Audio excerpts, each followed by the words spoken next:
Welcome on Easy Learning. Now in this part of the video, I am going to cover the next part of the story of poetry.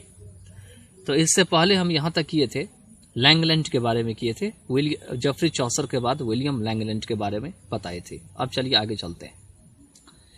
It may be surprising for you to know that for many 200 years after Chaucer, there was no great literary work produced in England. कहते हैं बहुत ही surprising वाली बात आपके लिए हो सकती है जान करके कि लगभग 200 वर्षों के बाद भी चौसर जो थे वो महान ग्रेट लिटरेरी वर्क प्रोड्यूस नहीं कर पाए इंग्लैंड में। Was not great, no great literary work produced in England.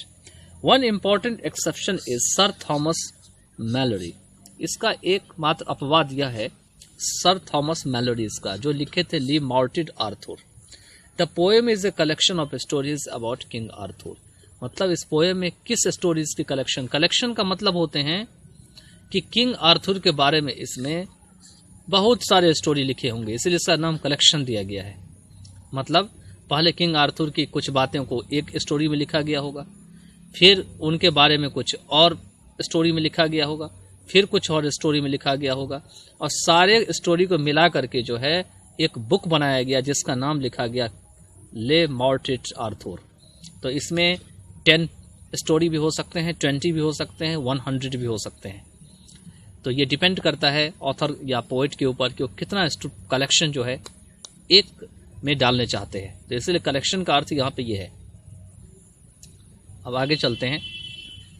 During the 15th century an intellectual movement called the renaissance swept Europe. कहते हैं कि 15th century में एक बौद्धिक जो है आंदोलन हुआ जिससे कि पुनर्जागरण के नाम से जाना जाता है।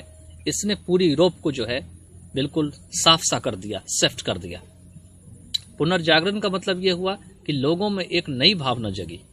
देखिए आगे भी दे रखा है, the word renaissance means rebirth and refers to revival of ancient Greek learning.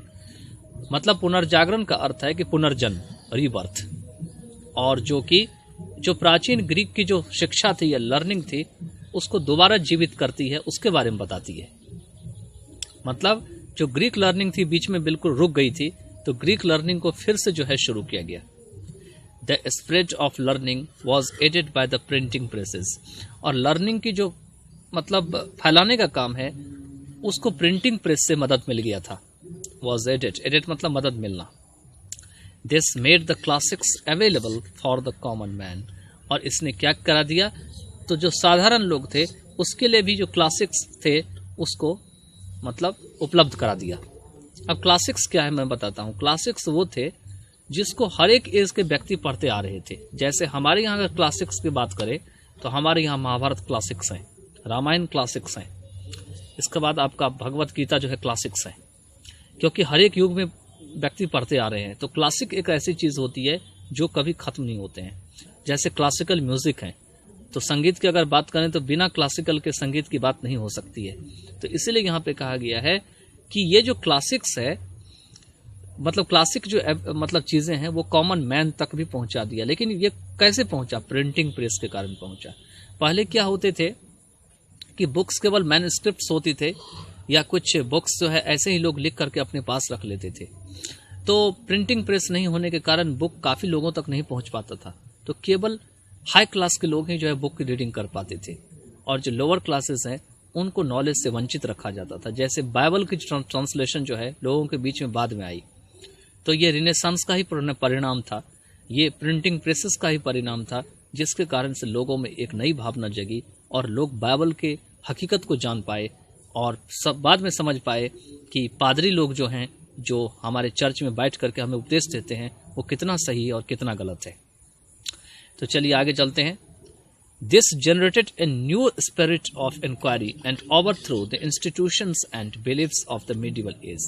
कहते हैं कि इसने इंक्वायरी की एक नई उत्साह को जगाया। इंक्वायरी का मतलब होता है कि आपके अंदर हिम्मत है कि आप सवाल जवाब आप कर सकते हैं, और साथ में overthrow the institution and beliefs of the medieval age. Medieval age में जितने भी आपके संस्था थे, इंस्टीट्यूशन थे और बिलीफ्स थी, विश्वास थी, उस सभी को उखाड़ फेंका।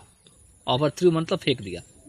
क्योंकि क्या थे, मध्यकालीन युग में जो है यह विश्वास थे कि अगर हम चर्च की बातों को नहीं मानते हैं तो पता नहीं हमको नेक्स्ट टाइम में what kind of birth would have the birth in the form of the animal, in the form of the tree, in the form of others, will go to heaven or hell. It was defined by the churches. So the people were always afraid due to the activity of the churches and the clergyman who had their own dominion in such churches. चलिए आगे चलते हैं. In England, कहते हैं England में, the influence of the Renaissance was felt clearly during the period from the accession of Elizabeth in 1558 to the death of James I in 1625. England पे जो renaissance का जो प्रभाव है उसे साफ साफ महसूस किया गया. किस समय में? तो 1558 में एलिजाबेथ के गद्दी पे बैठने के साथ, एक्सेशन मतलब गद्दी पे बैठना, और 1558 से लेकर के जेम्स फर्स्ट की जो डेथ हो गई थी 1625 में, तब तक की बात कही गई है कि इस समय तक जो है ये इन्फ्लुएंस रहा रिनेसेंस का. कब तक? तो एलिजाबेथ जो 1558 में बैठ गई एक्सेशन से लेकर के, और जेम्स फर्स्ट की डेथ मतलब 1625 में जो हो गई. Under Elizabeth's brilliant rule England experienced internal peace and economic prosperity. कहते हैं कि एलिजाबेथ के जो एकदम तेज तराक शासन काल थे उसमें इंग्लैंड ने एक बहुत ही एक्सपीरियंस्ड इंटरनल पीस मतलब एक अनुभवी किया हुआ आंतरिक जो शांति होती है और जो आर्थिक जो समृद्धि है, इकोनॉमिक प्रॉस्पेरिटी है, और एंड एमर्ज वर्ल्ड पावर, कहते हैं इसको एक्सपीरियंस किया और साथ ही में ये वर्ल्ड पावर के रूप में उभरे. तो अब आपको समझ में आ गया होगा कि एलिजाबेथ ही ऐसा पीरियड था जिसमें इंग्लैंड को जो है वर्ल्ड में महानता हासिल हुआ और इंग्लैंड जो है वो वर्ल्ड में पावरफुल कंट्री कहलाया. The three great poets of the time were Christopher Marlowe, Edmund Spenser and William Shakespeare. इस समय के जो सबसे महान 3 पोएट थे वो थे Christopher Marlowe, Edmund Spenser and William Shakespeare. इसमें क्रिस्टोफर मार्लो जो थे ये यूनिवर्सिटी विट्स थे, हम बताएंगे कभी किसी वीडियो में यूनिवर्सिटी विट्स क्या होते हैं. एडमंड स्पेंसर थे और विलियम शेक्सपियर थे.